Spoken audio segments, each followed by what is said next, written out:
He was asked a question that what are the jinns and can it affect the people, and he read a news that the two sisters who had bad jinn in them and they killed their father. News I haven't read, but as far as jinn is concerned, the two creations, one is the seen and one is the unseen creation. The angels don't have a free will of their own. Whatever Allah says, they believe. The human being and a jinn, they have a free will. They can either obey Allah subhanahu wa ta'ala or they can disobey. So amongst the creation who have a free will are the human being and the jinn. The human beings are seen creatures. The jinn, normally they are unseen. Normally, in normal circumstances, they are unseen. So these creations have a free will. So therefore the Quran was revealed for the complete world, including the jinn and the human being. Even they have a free will. Like in the human beings, there are people who follow Allah's commandments. They are the good people, like the angels, or better than the angels. Those who disobey, they become brothers of the Satan. Similarly, the jinns, those who obey Allah's commandment, they are good jinns and the bad jinns. The bad jinns are the Satan. And Allah says in the last chapter of the Quran, Surah Nas, chapter number 114, verse number 1 to 6, قُلْ أَعُوذُ بِرَبِّ النَّاسِ مَلِكِ النَّاسِ إِلَٰهِ النَّاسِ مِنْ شَرِّ الْوَسْوَاسِ الْخَنَّاسِ الَّذِي يُوَسْوِسُ فِي صُدُورِ النَّاسِ مِنَ الْجِنَّةِ وَالنَّاسِ. That there are people who whisper in your ear and withdraw. These are the ones who are amongst the men and jinn. That means the Satan category, the evil category of two types. Amongst the jinn and the men. The men who are seen and the disobey Allah subhanahu wa ta'ala, they are the seen Satans. The unseen Satans are the jinns. So the jinns is a creation which has a free will. Like human beings that are good and bad. Similarly in the jinn also there are good and bad.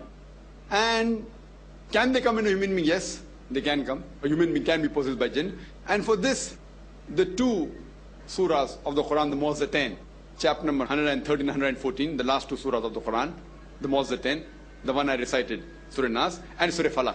These two surahs were revealed as a treatment, as a remedy for this. So there are jinn. Science hasn't reached that far to completely identify this concept.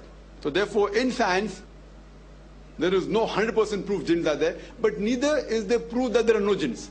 There are certain diseases which the psychologists say it is more with the brain, with the human body, and they cannot categorize in any of the scientific diseases which is known.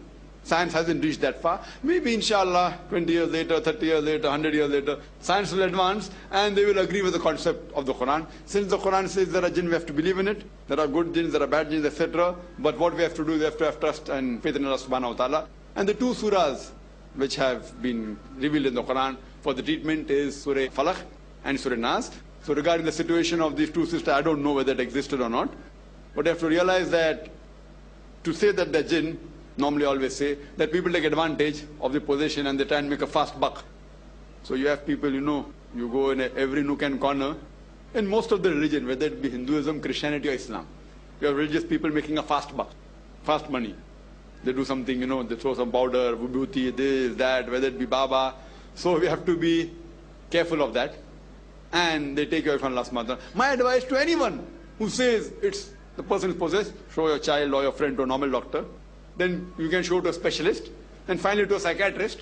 And after there is no cure, then you can search and say that it can fall in the category.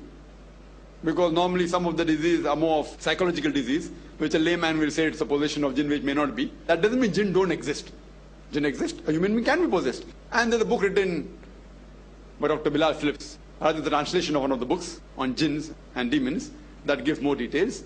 And there are very few people who really know how to treat the jinn based on Quran and Sunnah.